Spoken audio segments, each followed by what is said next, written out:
sir, you are a declared SP. Hey guys, and welcome back to my channel. So if you haven't already heard, I went undercover yesterday inside the Church of Scientology in Santa Ana in Orange County, California, and I got kicked out of the church. So I wanted to give you guys a story time video explaining what actually happened, why I went undercover, and the information and the different things that I encountered. So stay tuned, that's all coming right up. So the reason I decided to go undercover inside Scientology, which I've done it in the past, I've done it 2 times, I've done it at Big Blue in Los Angeles, and I've also went successfully undercover inside Scientology in Las Vegas. I'm nervous because I am a very public ex-member. So I'm thinking, well, I don't really know anyone that I can think of in Orange County, like on staff or anything, so I'm hoping that no one really recognizes me. But the reason I decided to go undercover yesterday was because I had a doctor appointment, and it was in Santa Ana, and I was just kind of curious to see where the Orange County org was. So when I mapped it out from where the doctor was, it was actually like a 5-minute drive. It was like right down the street.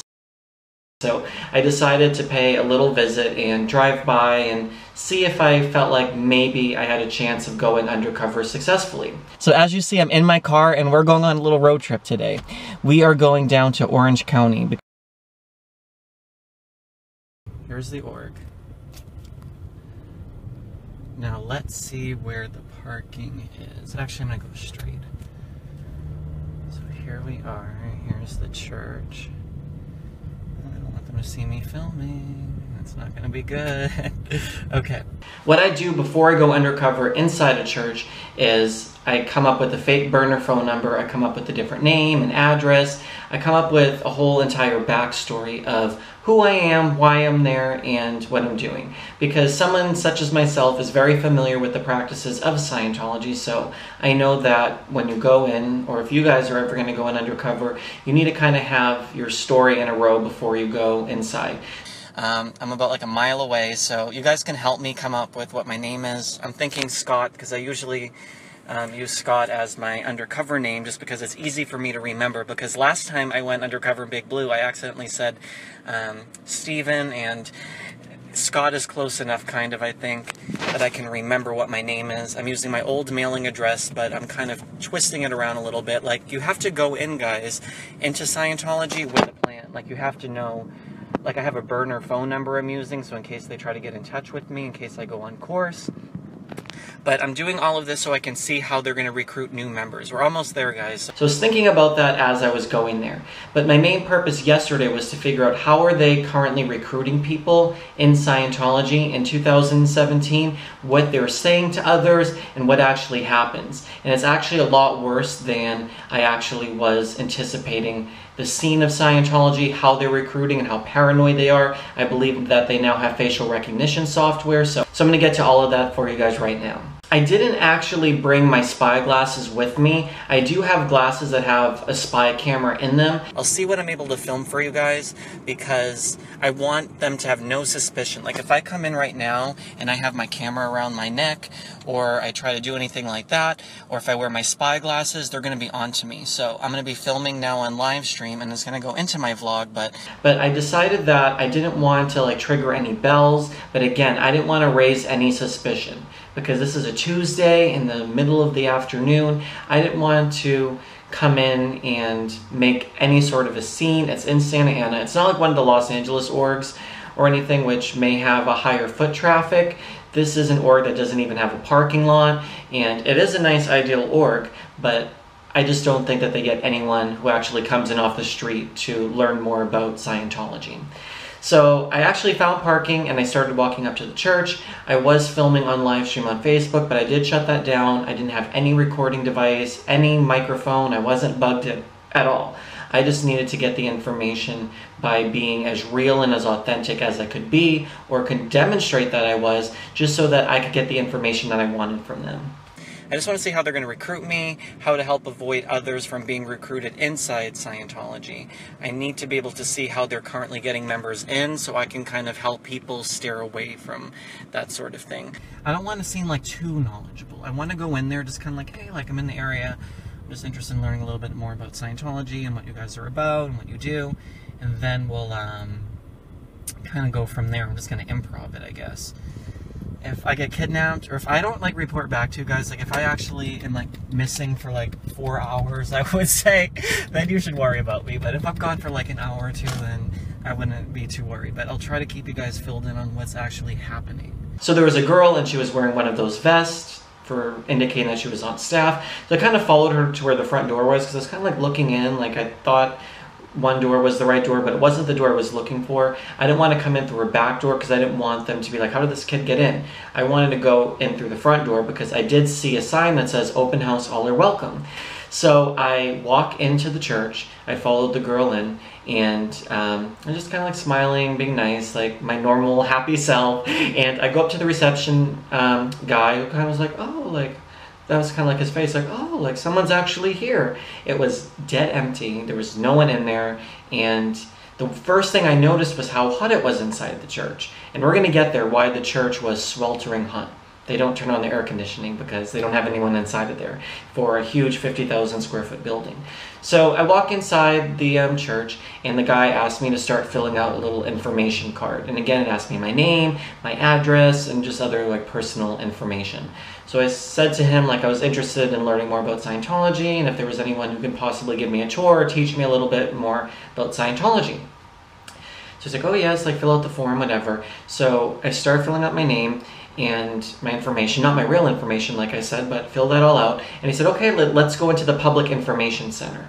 So this is what they're doing differently than when I came in like 2009, and I know that I wasn't in the church in like 1978 or something like that, but even over the last couple of years, there has been a shift in how they're starting to recruit people. So Scientology is so paranoid now. What they do is they put you in this public information center, and while you're in this public information center, this is when they start to investigate who you are. They look up the information on your name sheet, and they try to get some more information before like letting you in a little bit deeper.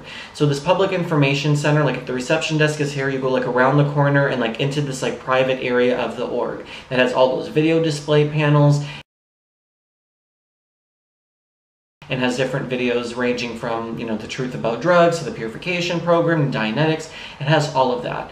And I knew that I was at this point clear, like no one actually recognized me from what I could tell, like just like normal. Like he was kind of surprised, like someone came in like, oh yeah, like sign in. But it wasn't in the way like they think like, oh, he's an SP. I didn't get that vibe from the staff from when I first came in. So when I walked into the information center, he started asking me how I heard about Scientology, what do I know, and what am I kind of interested in learning about.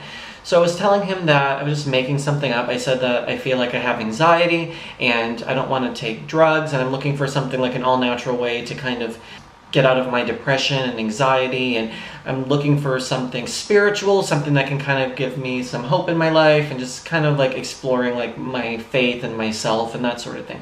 So he goes, great, let's start with Dianetics. So I'm like, okay, good. I thought maybe I could get them to do a Dianetics like intro session on me, and I'd be able to talk about my stress that was caused by my prior experiences inside the Church of Scientology. But it didn't get that far, obviously. So I'm watching the information panel, and I'm thinking like maybe I should take out my cell phone and I can start like taking some like quick videos and stuff for you guys. But I honestly did not want to trigger anything. I know that everything is bugged. I know that there's cameras. I didn't want to ring any bells, so to speak.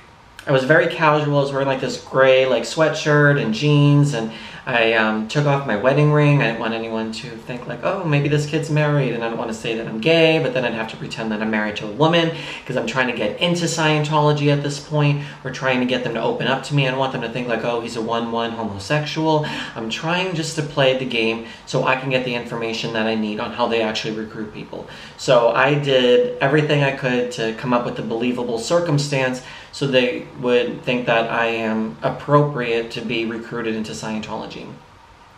So he told me you can go around to the different video panels. Each video is about like 5-10 minutes, and there's like 1 million videos. So I went to each panel, probably I would say for 35 minutes, like that long. I had to sit through those boring videos and those like just painstaking videos where I'm just thinking like, it's not true what they're saying about the truth about drugs or the Way to Happiness campaigns or like all these different things that they do. And it was just kind of irritating me, but I was keeping my cool, like, oh, like that's cool. I'm just like talking to myself, and I looked at LRH's office, and I was just like kind of like nodding my head, like pretending like I was in somewhere that's really religious, like this is so great. And when I went to watch the video about LRH, you know sometimes like there's like a glare like on the television, and let me tell you, the televisions, like with those information panels, I was trying to get the volume to go up or skip around. Like even for such new equipment, it wasn't really functioning very well for me. And again, I'm like sweating because this org is like so hot. It's like very warm inside. But I'm watching the receptionist like in the glare of the television, and there was someone else standing at the reception desk. And then I overheard, oh, there's a body in the shop. Meaning me, like someone's actually like, wow, like someone's actually like here. So I don't know if they were talking about me or what was going on. I was still kind of paranoid. No one came in to actually look at me from what I could tell. I was in there completely alone, and I thought that I was pulling it off. So I eventually went up to the receptionist and I said, wow, like that's really cool about Dianetics. He's like, do you have any questions or like anything regarding like what you've seen in the videos? And I'm like, yeah, like, you know, and again, like I'm thinking about all the interpolating questions that I would like to ask about Leah Remini. I have questions I want to ask about so many different things, but I'm keeping my mouth shut at this point because I'm not at the place where it's appropriate yet, because I haven't really seen all that I want to see. So he gets me the Dianetics book and he goes, you know, I've been in Scientology now for 6 years and I'm just getting through Dianetics. It's such a big book. And I'm thinking, after 6 years, and especially being on staff and you're just reading Dianetics, you don't really know anything else.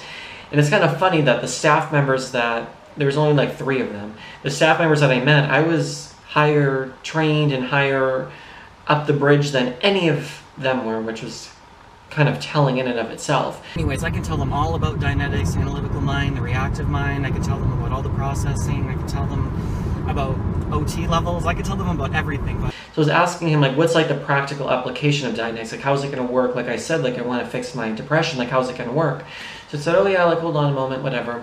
So then he calls up on the phone. I'm like, here we go. And he goes, oh, yep, he's ready for you. Like, he just finished like all the informational displays, whatever.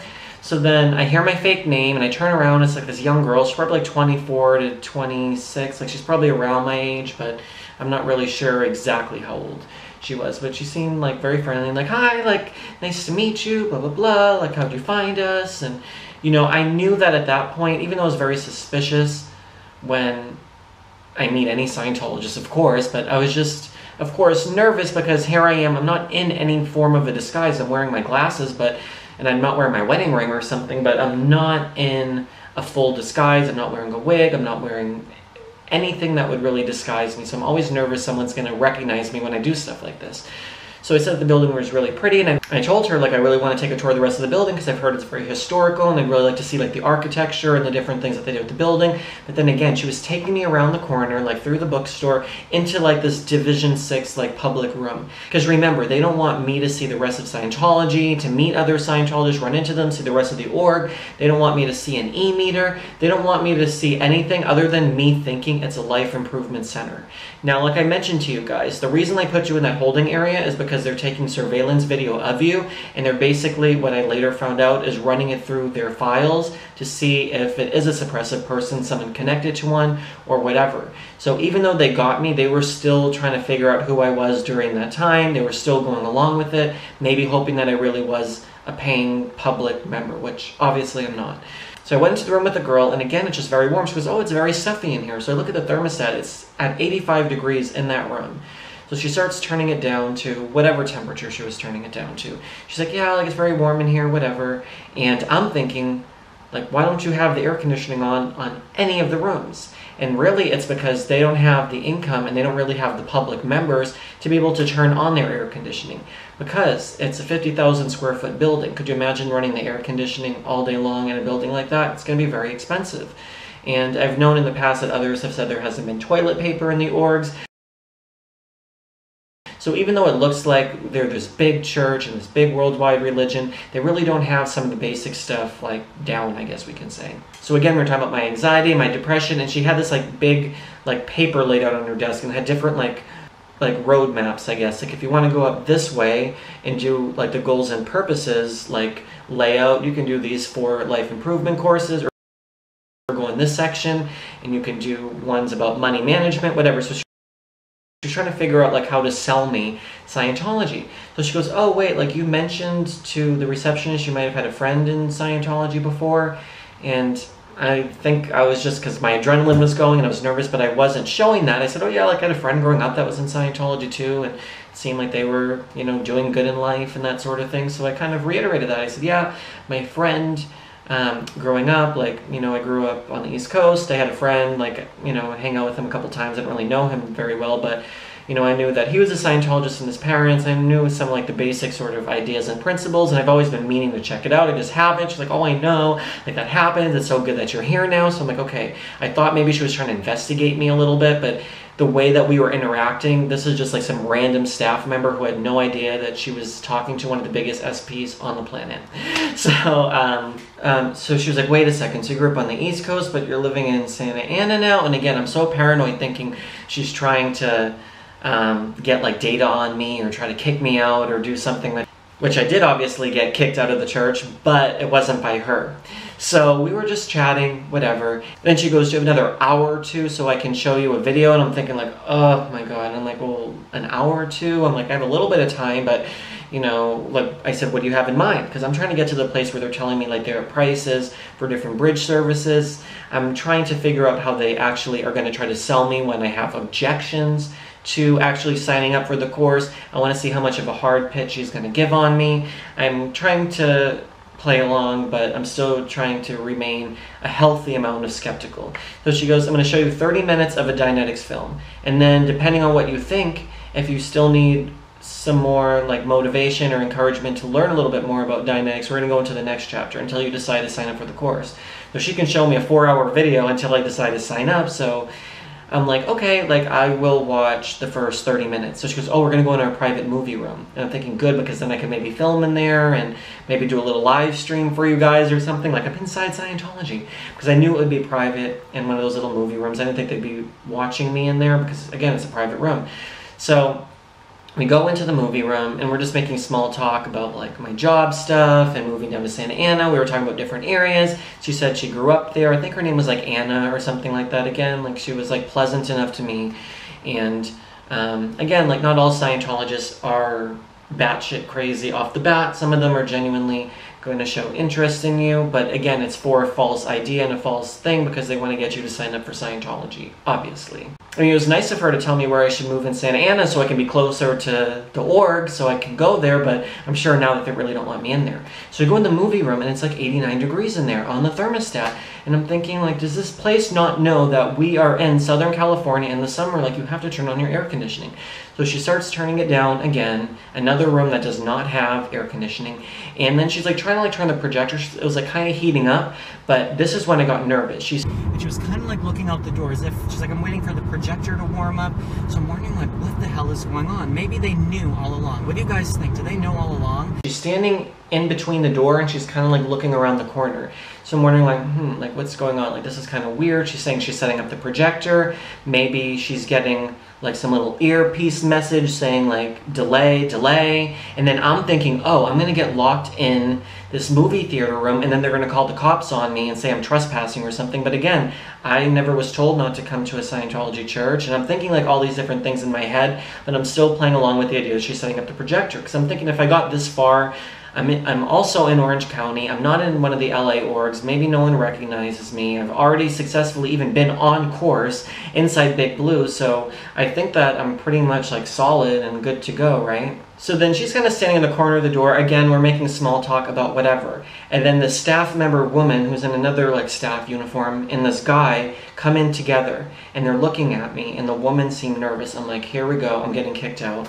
And I just knew like instantly the way that that woman looked at me. Like she was nervous, but she had her tears and just kind of like, and I'm like, oh no, here we go. And then I'm thinking like a million thoughts, like what do I say? Like do they have the cops with them? Like what's actually going to happen? So I'm really scared and the woman goes, sir, you are not allowed in this building. You are not allowed on our property. You are a declared SP. Like that. And I'm thinking, oh.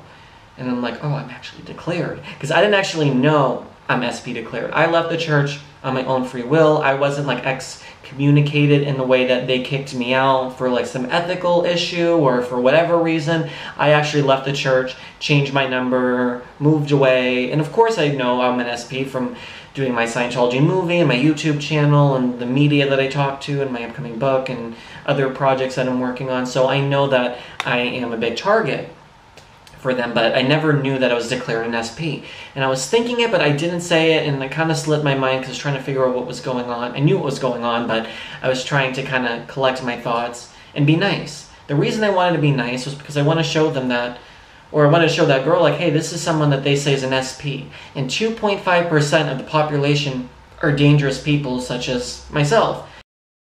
So they claim. And I want to show them, like, hey, an SP who's able to look you in the eyes and do the same sort of training routine drills that you are, acknowledge your communication, show that they're like nice, and just everyday people that can talk to. And the girl was really shocked. She had no idea what was going on. She's like, what? Like that. She's like, huh? Like, what's going on? Like, why not? Like why isn't he allowed here? Like, she was so confused. She had no idea. And that's why I knew that maybe it actually was working up until that point. So she's there, you have to get up and you have to leave and whatever. So I said, okay, like I understand, like, okay. So I got up, and the other girl, like, of course, ran away, and the woman and the guy, he was blocking like this side, so I had to go out like through like this back like emergency exit. So I said, which exit would you like me to go to? Where's the nearest exit? I did not fight them. I did not scream profanities. I did not try to interrogate them about David Miscavige beating his staff or any sort of thing, or how the org, you know, how there's no one inside the org. I saw one guy, and he was like 78 years old. There was like one public person. Otherwise, it was just a dead, empty building. So I could have really have made a big scene. I could have said a lot of things, but I said, you know what, I'm going to be the bigger person and not say anything, because it's not going to go anywhere, and they're just going to say, oh, of course he's a suppressive person. But what I was thinking about saying was like, well, show me the SP to clear. If it's not in writing, it isn't true. So show me my SP to clear. That's all I'm asking for, right? Like, I was thinking that, but I'm like, you know what, I'm not going to play their games. But I would have liked to see the SP to clear, because I would really like to see what was in it and what sort of like crimes and different suppressive acts they said I was committing. I'd just be very curious to see what they're accusing me of. Of course I know, but I would like to see what they're showing their parishioners about me. I just think that's interesting. And they also said to me, I was not filming this whole time, my phone was in my pocket the whole time. They said, oh, and by the way, you're not allowed to film in here, recording is strictly prohibited, and blah, blah, blah. Yeah, they can record me and send my pictures up to OSA so they could identify me, but I can't film them, and I wasn't. So that's how I knew that they actually did identify me and show the Santa Ana people my SP to clear and tell them I'm a YouTuber, and then I make videos on my YouTube channel. That's the only thing that makes sense to me, that they would say such a comment, because I wasn't filming. It's not like I had my camera out or my phone out at any point, and I was wearing my normal glasses, and you can clearly tell that they're not like spy glasses. They're designer eyewear, so I'm not wearing anything like these big bulky spy glasses or something. I'm wearing a shirt, and you can clearly see if there would be a wire running. Like right now, you could see if I'm wearing this shirt, you can tell that there's not a wire running. A lot of the times, if you're wearing a wired microphone, you'd be able to see something, or a button would be off, or there'd be something that would identify a microphone, for example, right? So clearly I wasn't recording them as I have in the past recorded them. Yes, I've been inside the church, and I do have footage, and I have exposed them in that way. But they made me leave, and then I had a car that was following me as I was going back to LA. So let me get to how that happened. So I left, and I didn't remember which parking garage I parked in, because again, I don't really know Santa Ana very well. I was just there for like a very short amount of time. So I'm kind of walking around and trying to figure out where my car was parked, and I kept looking around, and it didn't seem to me that anyone was following me. Again, there could be security cameras outside the church that could be pointing on all angles of the building as they're watching me go around. So I did have some sort of suspicion, but again, I didn't really park that far. Actually, it was like within a block, so I don't know how I got so lost from where my car was.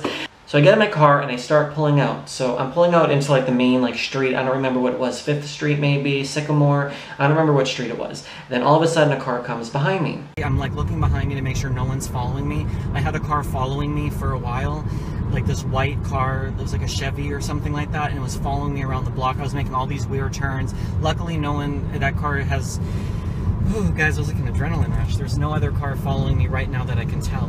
and it's like a white, like Chevy sort of car. I don't really know. It's kind of like an SUV sort of car, but it looked like a Chevy. Like that's the one that has like the yellow sort of like cross on it. Is that what a Chevy is? I think it's a Chevy. I don't know what type of car it is. I don't know a lot about cars. But anyways, this car starts trailing behind me, and my gas tank is on empty because, again, I drove all the way to Orange County, so I'm looking for a gas station. I kid you not, I'm driving like 2 miles trying to find a gas station. I'm purposely going down like left, I'm going right, I'm going into like neighborhoods, I'm going into like all these random streets, and the car is still behind me. And there was a woman, I'm not sure who the other passenger was, I think it was 2 women in the car, and every single time I made one of those turns, I did it. I've stopped and pulled over, and they pull over another way, and I go back out, and they're following me. And I'm thinking, like, are they gonna follow me all the way back to LA? I was a little bit nervous, but like, what are they really gonna do? So I actually did pull into the gas station, and I got my gas, and then I start pulling out to go back onto the highway, and then all of a sudden that car comes behind me, and I'm just like, oh my god, like, what are they doing? So as I start going off, I go into the freeway, and then eventually I just speed off and I lose them. I was looking around that freeway, I was looking in my driver mirror thing, and I was looking all over, and I did not see that car, and it didn't continue to follow me. Again, it could be any sort of car. I just think it's interesting that right after I pull out, a car goes right behind me and follows me down for 2 miles, if not more, further than 2 miles, as I'm looking for a gas station, driving up, down, all around. There's no way that person was going the same direction as me, because I made it very sure that I was going in so many different directions that they couldn't kind of keep up with me. So again, that was very odd. But what I did learn was, I went online, I was kind of like chatting with some of my friends and other people about it, and I'm like, well, how do they recognize me and ID me? And I was trying to like brainstorm and think, how did they figure out who I was? And the only thing I could come up with was that I was in that public information room, they got a security image of me, and they sent it to OSA. Yes, they could have a book, and you could think like they could look through like a book and try to like ID who I am, like a book of SP males and SP females in California, for example, but it's kind of weird to me, because even for them on a random Tuesday, and I did not give any sort of like weird vibes, I didn't have a camera on me, there was nothing that was in my mind weird about me coming into the church. So I thought it's, you know, kind of sad and pathetic that every single person that walks through those doors, they have facial recognition software. You go into their information center, and that's when they have to look you up. They don't give you the tour first, whatever. They make you fill out your information. You go and watch some videos, and during that time, they get a picture of you while you're in that room. They're searching all your information through all their records, and just like Googling, essentially, to figure out who you are, if you're a journalist maybe, or you're some sort of spy, or someone like me. And that's what they do, and that's what happened to me. And I did get far enough to see the registrar girl, and right when I was about to go see that Dianetics film, I guess I got saved and was asked to leave. And I would have really, if I could go back to it, I would have asked to see my SP to clear. I think that's the biggest mistake I said. I should have said that I'm willing to leave, but in order to help me out, show me the SP to clear, because I'm now being told I can't come into an org, and maybe I could have just played dumb a little bit. I don't really know, but I think that there's a lot of spying going on, and when new members come in, or people off the street, all those people get ID'd, and they figure out who that person is, what they're about, and if it's okay to disseminate Scientology to them. Because they don't want to give me a full tour or start talking to me too much, because all they do is put me in that separate little information area, make me watch videos, and then if they deem it safe, then they'll get the girl to show me a little bit more around and that sort of thing. So I do know that Scientology is in a desperate state. They are unable to turn on their air conditioning. They put you in a private little area before you actually can see the rest of the org, or before you get sold any Scientology services. And it's really pathetic, and it's really lame that they do it like that, because it just goes to show you that there's more of us as SPs than there are normal people, because if there was only a couple SPs or 2%, then they wouldn't have to worry about SPs infiltrating and being around, because they're just such a small, you know, part of our population of Earth, right? If we're playing along with the Scientology ideas. So in terms of recruitment, from what I've also picked up in terms of what they're trying to do. They do try to figure out what your button is. They do try to find out what your button is and figure out that one little thing that's poking at you. But she was digging and digging, and she really wanted to find out what's the source of the anxiety. Is it money? Because we're going to put you on the money life improvement course.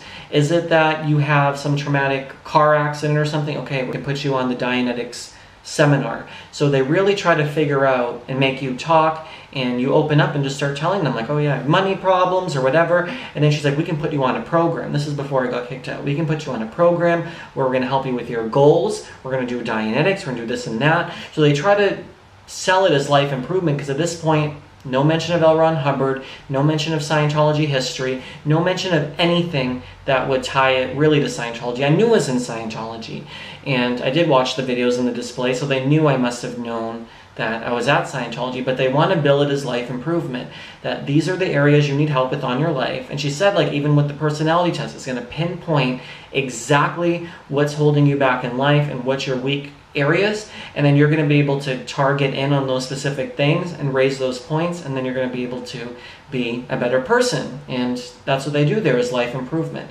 So for any person who's maybe weak-minded or in a tough place in their life or looking for spiritual or self-help, you may get turned on by this idea that, hey, I can do a couple life improvement courses and I'm not really doing Scientology. And people have even asked me that. They said, what if I go in Scientology and just do a couple of the life improvement courses just to experience it? And I say, well, do you really want to be in that sort of culture? Do you want to be supporting David Miscavige in that organization, a criminal organization, with your money?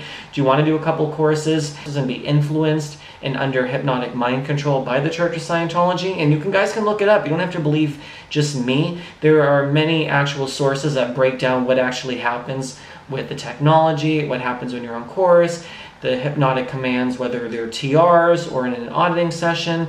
It's stuff that you guys can research, and I'm happy if you guys want me to bring some experts on my channel. I do have some very exciting people lined up that I am talking to on my channel in the next couple weeks, so you guys have some really good people to look forward to for me to interview and talk more about Scientology. But you know what, Scientology, I may not be able to go undercover myself, but I have at least a dozen people who have offered to go undercover for me, to film you guys undercover, and just to get more information and even go on course. So you may not know the next person who goes into Scientology Church may actually be working for Stephen Mango. So that's just something to keep in mind, Scientology. You think like, oh, we got him kicked out of the church, and now we can't do his undercover project. Well, actually, you know, there may be people inside Scientology right now today that is getting information for me. So I am working on an undercover project. It's not a big surprise. I have talked about that.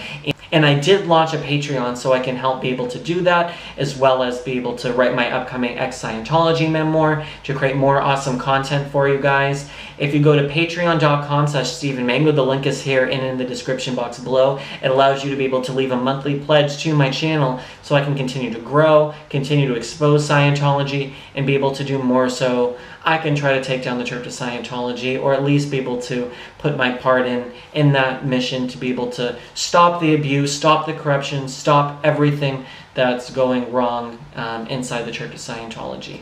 So if you guys like this video and you want to see more of mine, please click the subscribe button below. I'm almost at 7,000 subscribers, guys. So it would mean everything to me if you guys continue to click that subscribe button. If you're not subscribed already, click the little bell, tap Stephen Mango's bell, and that's going to notify you when I release new videos. Give a thumbs up on this video. Please share this video with your friends. Let everyone know about what's actually going on inside the Church of Scientology. And I'll talk to you guys soon. Thanks so much for watching. Alrighty guys, I'll talk to you. I have to focus on driving, so I'll talk to you guys soon.